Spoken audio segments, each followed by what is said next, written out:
I definitely think the dinner table needs to be an intentional place where we love on people, we nourish bodies, we nourish little hearts and minds.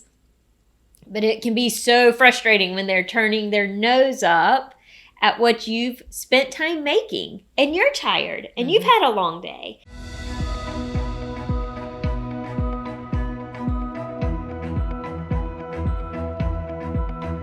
Okay, so this topic today is not going to be super deep, but it's a topic I think that particularly women feel the burden of on a regular basis. And it's, what am I going to make for dinner tonight? Because really what it comes down to is dinner happens every single night. Like, why does it keep surprising us? Like, as if it just catches up on us and we're like, oh, I have to make supper. Like, that's every single night. Yet it seems to be a dilemma that happens over and over and over again. I didn't plan for dinner, which, if you really think about it, is so funny because it's not a surprise that our family wants to eat dinner. So I thought it'd be really fun if we just kind of went into some of our favorite quick, fast, like if we're in a pinch and we need to throw a dinner together, what are some of our favorite things to do? Because I always love hearing what other families do. Like sometimes I think, oh, that's such a great idea. Like, why didn't I think it earlier? So as of tonight, I have prepped nothing. I have thought of nothing. I don't know what I'm feeding my family for dinner tonight. So maybe I'll get some inspiration. I don't know what we're having tonight either. I don't even know who's going to be here though. Right. Yeah. So anyways, so what are some of your family favorites of something you just throw together? You tend to have ingredients around the house. Yeah, this could be an interesting conversation if you had it with me and then with my family, because it might not be their favorites. But as a mom trying to throw together a dinner last minute, spaghetti is always super easy. And then they say they don't like spaghetti.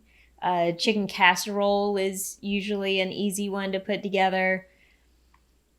Most of them like that. Really, the pasta meals are easy. A meat and three. Do you know what I mean by that? Like, well, I know steak, potatoes, and vegetables. You know, like a meat, a starch, and some veggies. I didn't know meat and three before I moved to the South, so that's definitely something I understand now. But yeah, usually that's easy. We have a lot of meat in our freezer. What's harder is when I'm not eating a lot of meat to find meals that have enough vegetables that, okay, I might make a vegan lasagna and then make a regular lasagna and then make just plain buttered noodles for the one who doesn't like anything else but plain buttered noodles. So it's just trying to figure out that balance. Yeah, we have that conversation a lot. And I am not a meal planner. Some people are. Some people plan out their whole meal for the week and they go shopping over the weekend and they prep all their meals. I think that is awesome. I do too. I wish that I had some of that in me. Yeah. I don't do that. Not because I don't think it's a good idea, but just like tonight, Ken's out of town. And then I got a message from Kelsey that, hey, can I go eat dinner with a friend who's in town? Sure. They were going to go meet up for coffee after school, but that got changed to having dinner. I'm not sure what McKenna's doing because she was supposed to work and now the restaurant she's working at closed. And so I'm not sure if she's going to be around or she's nannying right now. I'm just not really sure where. Actually, I think she's with Annalise right now. Okay. And they're eating somewhere. Yes. So it looks like it's going to be just me and Sally. So yeah, it's interesting all the time. So I think that's a great thing to even bring up because I think that's a lot of families. But we also can get frustrated or overwhelmed as moms in those situations. Mm-hmm. Like, you know what I mean? Like you're just frustrated that you're finding things out last minute or that maybe you have prepped something and then nobody's coming home to eat it. You know, it's a very frequent emotion. So therefore that does lead to people being like, I'm not going to plan anything because most of the time it doesn't work out the way that I felt like it was going to. Well, we have some family favorites in my house. And I can't say every single person because, again, we have our situations where we have different food personalities, but also we have a couple food intolerances that some people make preferences, and sometimes people are eating more plant-based but homemade pizzas are always one that goes over well. And so I just buy the crusts that are already made, and then everybody does their own topping, and that's usually we could just look and see what we have, and then that works out really well. Pepperoni, ham and pineapple, veggie. We might do that tonight. That's a great idea. That's a great idea. So homemade pizzas are one that's, to me, easy, and I can keep everything on hand and it works. And typically 2 people per pizza is the way we do it. Like if the kids will split it, like so that if Jonah and Mara are home, then they get to each do what ingredients they want on their half, and then Ben and I will do our half, and we kind of split it up that way. So are you buying the crust, like the Boboli crust that are already cooked, or are you using dough? So I do both. Sometimes I buy the dough at our local grocery store that they have available, but I really like the crust. There's a crust at Target that's already pre-baked. It's their store brand crust, and they're like a thin crust, and they're fantastic. So those are, whenever I'm at Target, I grab them and I just keep them in the pantry. So they're literally there whenever I need them to pull out and make. That's a great idea for people who are eating in all different ways too, because I'll get the cauliflower crusts and I make my own little pizza. And then I usually, if we do pizza night, then I get the dough for everybody else. And that's a great idea. They can put whatever toppings they want on it. Makes it easy. Yeah, I love doing homemade pizzas. And then the other thing I like to do is burritos. And I really, again, we can do that with different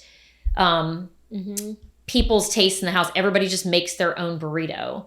And I have this really great, I call it a recipe. It's not even a recipe, but what, like if someone wants meat in theirs, they put meat, or if they just want to, I grill up some veggies and have veggies. And then we always put corn in them and black bean and refried beans in them. And then put some tomato sauce in there. So it adds some moisture that cooks inside of it. And then those that add cheese to it, add cheese. Then we just fold them up. And I always draw with the tomato sauce on top, whoever's initial is it, or it is. So therefore everybody has, again, their own taste preferences. And then I fold them up, pop them in the oven, and then everybody really loves. And then sometimes some people top it with lettuce and tomato and sour cream, and then some people just eat them plain. But burritos are one I can usually pull out pretty fast too if I have veggies in my fridge, peppers. I feel like that's a lot of prep work though. When we do taco night, I always feel like I have a lot of containers. So maybe I need to come over and have a burrito with you and see how you do it. Well, and I'll even tell you a way that I've skip some of the prep is if you go to the grocery store, they already have the peppers and onions cut up in the container. Like, so you can just buy it. If I have that, I need something fast and I don't want to spend time doing any chopping. Then it's already there. So you undo the refried beans, smother it on, put the peppers in there, put the corn in there, put the tomato sauce in there, fold it and go in the oven. And it really isn't something that is a lot of prep work. So, so that's a great, I think, key is for us to feel like we have to do all the chopping. There are things out there available for us to buy that we can buy it pre-cleaned or pre-chopped, which is really, really helpful. Spaghetti is totally a go-to in my household too. But one thing that I find super easy, and this would be for the kids because I don't usually eat a lot of them, but if you need to quickly make something for the kids, is cheese quesadillas. Oh, yeah. Like those are just so easy to be able to, throw those together and then throw some fruit and some sides out and stick them in. They love them when I do it in the cast iron because it just gets, really crispy and yummy. But that's one that there's never, if I cut them up in triangles and just pile the triangles up, they just start disappearing and everybody's a happy camper. One. So again, you have cheese in your fridge and the tortillas you've got, and then you're squared away there. Yeah, I love using my crock pot too when I think about it in advance. And one of my favorite recipes came from Tiffany. Okay. And it's a chicken tortilla soup. Okay. But you don't have to eat it as a soup. You can serve it over nachos. Yeah. And you put in a super easy black beans, can of corn, can of Rotel, which is the tomatoes and peppers, and then chicken raw, and Oh, so you just A like pack lay of the taco. the raw breasts like in the crock pot. Okay. And then you use a couple of cans of, and you can mix it up. You can use crushed tomatoes, like a can of crushed, a can of diced. Make it your own with the tomatoes. And then a packet of taco seasoning and just let it cook all day. I think it is delicious as a soup, and you can even put like corn chips and sour cream over it, but you can also do it as nachos, and that's the nacho topping. But I apparently wore out that recipe, and so my family's like, not again. So, and I don't think we've had it for a year. But if I were to say this is what we're having tonight, just like spaghetti, they'll be like, we have it all the time. Always have We it. haven't had it in months, kids. Well, the other thing I used to love to make was baked potato bar all the time, because I felt like that was another thing that like you could lay out a bunch of ingredients and everybody could throw together. All you have to do is puncture the potatoes, throw them in the oven, and you're good to go. But Mara doesn't like potatoes.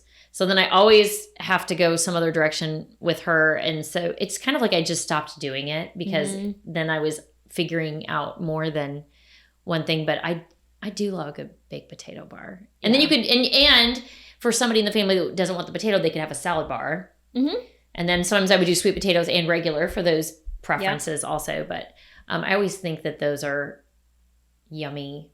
Yeah, those are good. And you can cater them to the individual. Any That's others? a good idea. We love breakfast for dinner.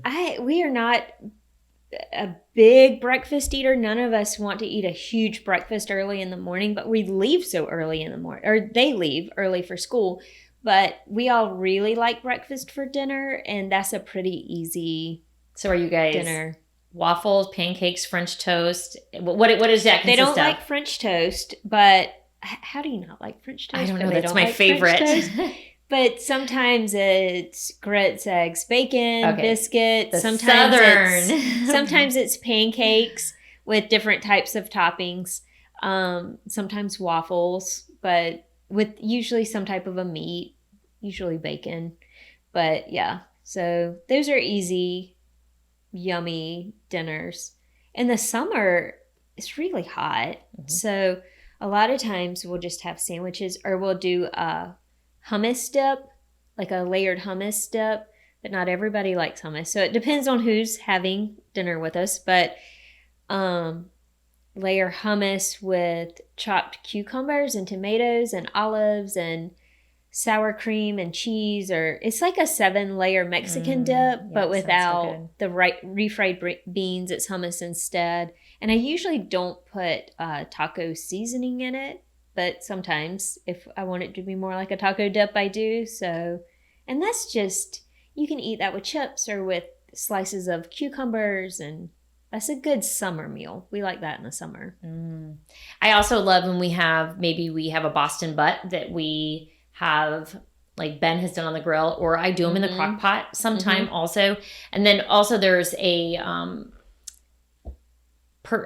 group that sells them in our town for raises money for veterans. And those, have you ever had those? They're on the corner across. I have. Yes, Oh, they're it's very just so good. delicious.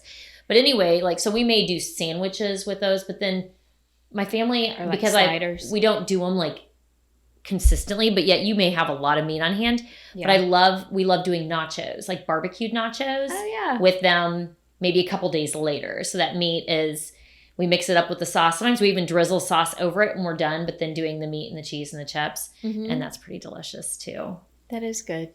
Yum, that sounds delicious. Yeah, I don't use my crock pot as much as I used to. I used to love to throw things. I think I just got out of the habit of using the crock pot. You know, the appliance that I use more right now is the air fryer. I use my air fryer a lot, and I love to put vegetables in it. So last night for dinner, I threw in some cauliflower and cooked that, and then I put in broccoli and cooked that for a little bit, and then carrots on top of it, because you kind of had to layer it so that the broccoli didn't burn or the carrots didn't burn. But I use my air fryer a lot, and my favorite thing to cook in it is vegetables. I never put vegetables in it. Oh, girl. You need to slice up some carrots. Have you not had carrots in the air fryer? No. So do you toss them in anything, or you just put them straight in there? Olive oil and a little bit of salt, but Okay. they caramelize. Mm. So I cut them long ways, like it looks like long sweet potato fries, but it's carrots, and throw them in the crock pot. In the air fryer. Almost everybody loves them. In fact, when I went through the end of the line last night, I was like, I only have 4. That's so sad. Yeah. Okay, I might be doing that Those tonight because those are that good. sounds really Mhm. good. I really just wanted to bring this up because of the fact that pointing out to us that dinner doesn't sneak up on us. Now, maybe how many people are going to be in our house for dinner does, but it's inevitable that people are going to want to eat every Mhm. single night. The more that we can get easy recipes that we feel comfortable throwing Mhm. together quickly, no matter how many people are in the house, the better we're going to be. Like, it just doesn't put us in a grumpy mood when we're thinking about, what are we going to make for dinner tonight? So I love having conversations with other women about what they do so Mhm. that I'm able to think of some new ideas for my family also. Yeah, because you do get tired of eating the same thing. And some people, I don't know how they do this. They eat the same thing every night of the week so they don't have to decide. I'm like, wow, that's amazing. I could never do that. So they I don't have think I like could. Taco Tuesday and this Yes. Wednesday and this Yes. Thursday. Okay. Yes. Yeah, I think I would have some complainers in my household, but it's probably because just the way we've eaten programs my kids on how we should change things up and eat. Mm-hmm. Because I think my grandfather he didn't have a lot of variety to his diet because he had a sensitive stomach, which is so funny now that I think back to how we talk about food sensitivities and that stuff. Yeah. But back in those Yeah, days, you didn't talk about things like that. Yeah. So the only thing Right. he would eat was pot roast and potatoes, like every night, like Mhm. every single night. So whenever I even smell pot roast cooked a certain way, it's like takes me back to my grandparents' house. But I thought to myself, he must have gotten so bored of having pot roast and potatoes. But that's just what he knew. My dad had a steak and potato and green beans every night for dinner growing up. A steak. And he told me my grandmother would say, I'd rather pay the butcher than the doctor. Because in that time, even though like they knew your food was important for your health, your nutrition, and it was steak and potatoes made you big and strong, right? Yes. And they were a product of the Depression, so they lived through, my grandparents did. And I remember a story about my grandfather saying one time when he was a little boy, he got to go to his aunt and uncle's farm and he ate 12 eggs. And it was he remembered not being hungry after that, but like hunger was just a part of his life. And so what like a great accomplishment for him to be able to serve his son steak every night. Mm-hmm. It was setting him up for his best life to be as healthy as possible. But that is what my dad ate every single night, was a steak and potato and green beans. And so one of the things that I try to talk with my girls about is getting variety. And you and I talk about this. Yep. Color. When they're little, just say, okay, well, what's something that you would like to eat that's green? It's not like green gummy bears, but like what's a fruit or a vegetable? And they're picky eaters. McKenna and Kelsey are not as picky as they used to be, but when they were little, they were picky eaters. And Sally is a picky eater, and so I'm praying she will grow out of that just like they did, but just encouraging variety and not yelling at the dinner table, not you have to eat everything on your plate. Like if you are having a kid that if that's your mantra and you want them to eat everything on their plate, that's fine. Just help their plate for them and then don't put much on their plate. Mm-hmm. Because imagine you get a bowl or a plate of something that is disgusting to you and then somebody's yelling at you, you have to eat everything on it. You'd be like, oh, I really do feel like our dinner tables are places where we get the opportunity to nourish our family's bodies, but we also get the opportunity to like nourish their souls with conversation and having a time to listen to what their day was like and share about your day and what went down. And so I definitely think the dinner table needs to be an intentional place where we love on people, we nourish bodies, we nourish little hearts and minds. But it can be so frustrating when they're turning their nose up at what you've spent time making, and you're tired and you've had a long day. And maybe you would just rather order out, but you're like, no, I really want to cook at home tonight for the health of my family. And that can be frustrating. So put little portions on their plates, especially if they're little people, and then encourage variety. And when they try something new, even if they don't like it, praise them for trying it. Like, encourage them and give them accolades for just trying something new. And let them know, well, the more you try it, then you'll start to like it probably. And let them know what benefit it is for their body, how it makes them stronger, how it makes them healthier. So dinner time can be really frustrating because it is the same question every night, like you said. It is every night. night for the rest of your life. What is for dinner? But if we just take a moment and step back from that frustration and say, okay, and give yourself some grace. Like, if you're having chocolate chip pancakes for dinner, just enjoy those chocolate chip pancakes. You know, don't feel like, oh, I need to have a more balanced meal. Some nights it's just going to be chocolate chip pancakes, and be okay with that. Like, throw some fruit with it if you have fruit. If you don't have any good fruit to throw with it, just eat the pancakes, you know? Yeah, so. I agree. I think the pressure we put upon ourselves, yes, we want to create a meal that is going to nourish our kids and help them thrive and give them a healthy gut biome and all those things. Yeah. Do the cheese quesadillas do that? No, but right.